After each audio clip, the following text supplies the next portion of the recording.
Hello again, dear friends, and welcome back to another episode of the Rockin' Poppin' Digitally Minisode Trilogy. This is part 1.5.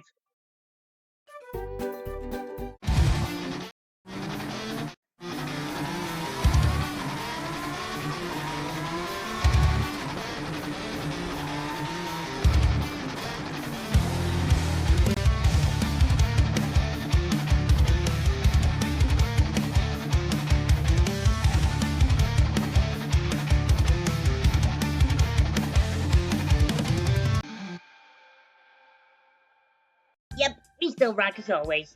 Alright, break time. Hey, SpongeBob! Is it okay if we use your PS5? Sure, go right ahead. Thanks, Dad. You're welcome.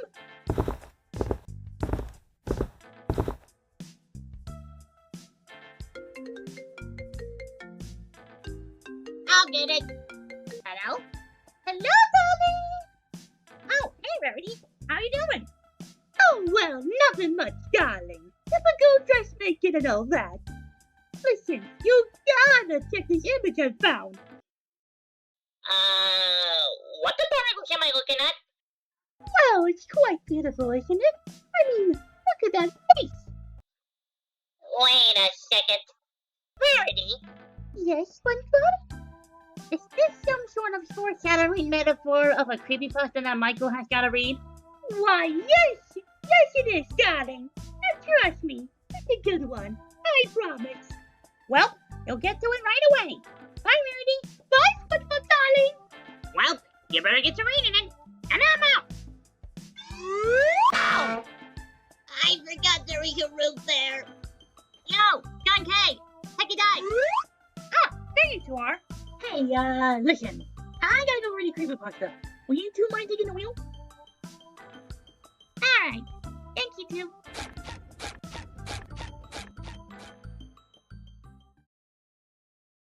And now, creepypasta narration time. Alright, stop the intro. I think you know the drill by this point. Today's story? Humans Being. Thank you to Avada Pasta for suggesting me this story. My cousin and I once stayed with our great Aunt Judith in the little town of Linden. It was exactly 1 year after 9/11 because I remember how she dressed her front lawn in patriotic colors. During the day, we played in her backyard and pretended to be a spy versus spy. Blair was the white one, and I was the black one. When twilight pulled across the horizon, Judith called for us to come inside. Later that night at 10 p.m., Blair has fallen asleep in his bed, and I asked my aunt, "Can I watch a movie?" Judith had a huge collection of VHS movies she obtained from the thrift store. Half of these tapes she had never even watched. My aunt replied yes, and let me select from a cardboard box for a movie to watch. This selection included Rover Dangerfield, The Rescue Rangers Down Under, The Land Before Time, and so forth. It was then my eyes lit up like a pair of golden nebulae when I saw a copy of Cats Don't Dance. Immediately, I began to chant, "Danny Dog Cat! Danny Dog Cat! Danny Dog Cat!" God, I have seen that movie at least 1,000 times and knew just about every line. My Aunt Judy smiled and said, Okay, Jimmy, you can watch it. Just keep the volume low so you don't have to wake up your cousin. After feeding the tape into the mouth of our VHS player, she kissed me goodnight and turned out the lights. I was so excited to see how the orange, happy-go-lucky animated cat traveled to Hollywood and how he got out of sticky situations. Again, that is. However, the movie didn't start like normal. Instead of the big Warner Bros. Logo and Bugs Bunny leaning against it while eating a carrot, there was 5 minutes of darkness. I anticipated that the movie's narration would reveal Dane the cat riding a bus to Hollywood. But to my disappointment, this didn't happen. Instead, the scene opened up to a real-life film with poor camera quality, as if somebody had used a cheap camcorder. The opening displayed a sign on a dirty wall that simply read, Humans Being. The capitalized letters were written in what appeared to be black Sharpie. I recall that in the background was this weird, out-of-tune piano riff that didn't flow very well. I thought to myself, what is this? The scene quickly cut to a living room where 3 people sat on a large sofa.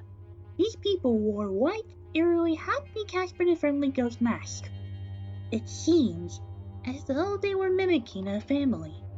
One of them wore a yellow dress and a blonde wig, but I couldn't clearly tell it was a man.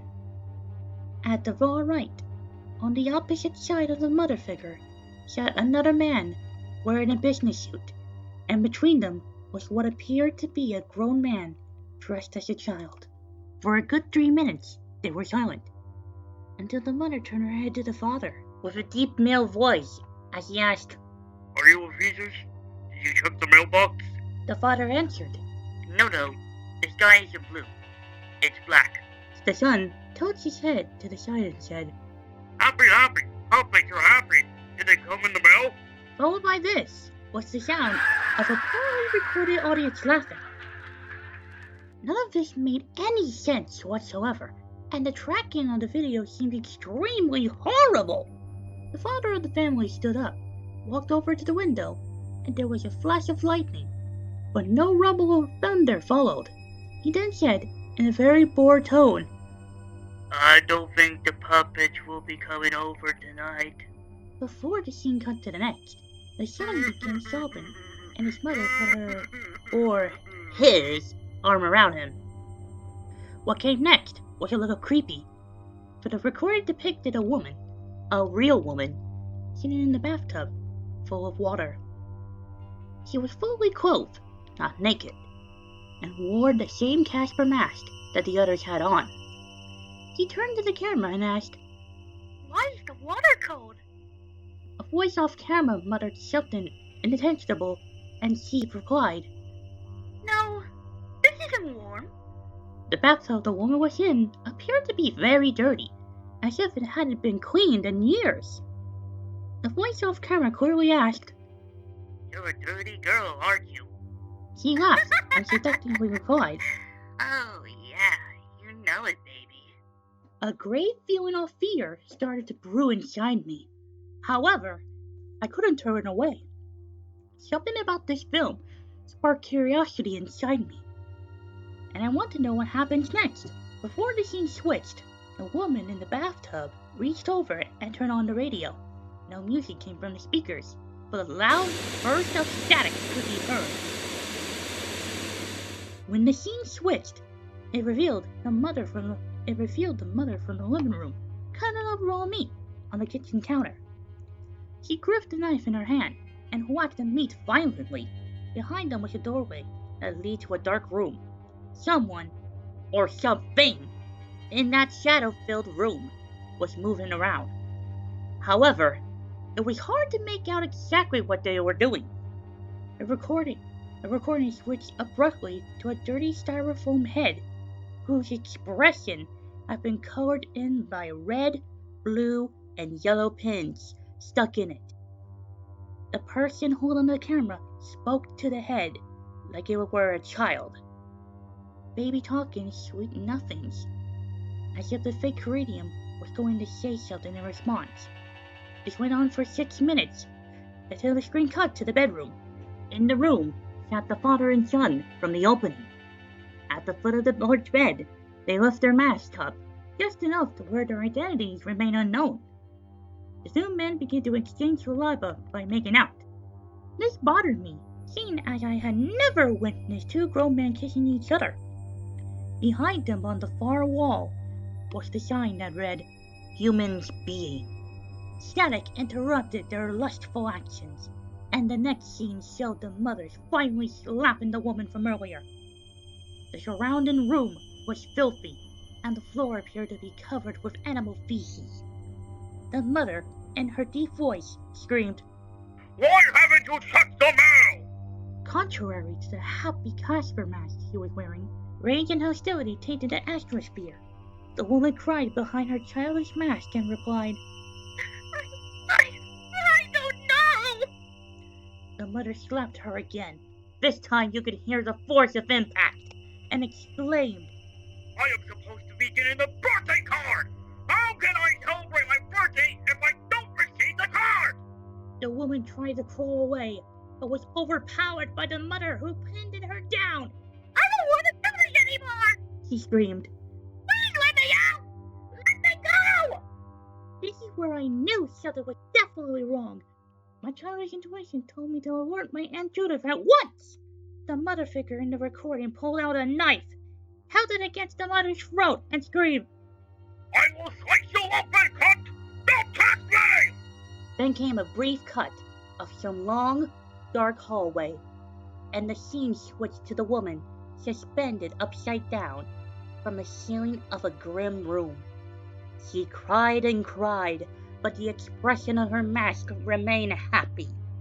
A voice off camera growled, Do you want to know why humans are being?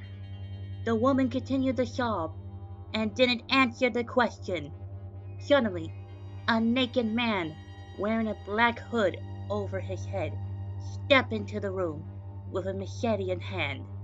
Before I can witness any dismemberment, I rushed over to the VHS player and ejected the tape. I frantically turned around and noticed that my younger cousin has been awake the whole time.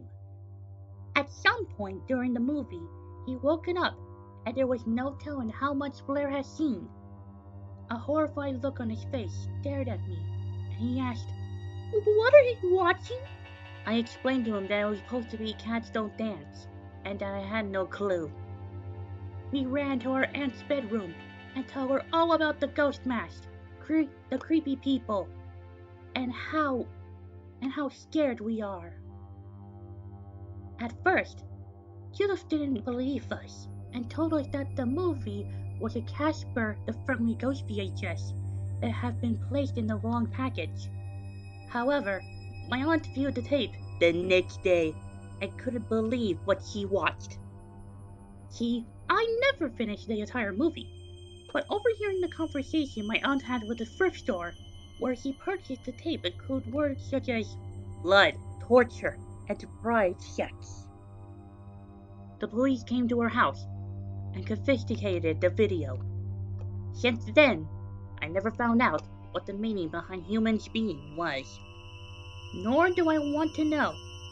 But what I do know is that somewhere out there, a psychopath is freaking out because they had a copy of Cats Don't Dance instead of their snuff film. And that, my friends, was humans being. Let's review it. Well, I gotta say, my father was right. This was underrated. Underratedly good. Although it's weird to use the VHS box of Cats Don't Dance. But aside from that, I love the strangeness and scariness that was in the VHS. The realness, the meaning of the man, and the metaphors of the words that was said in the VHS. And the wholesomeness of the protagonist, its cousin, and aunt at the beginning. Now for the rating, I got a... Oh shit, I gotta be quick! This is a 10 out of 10!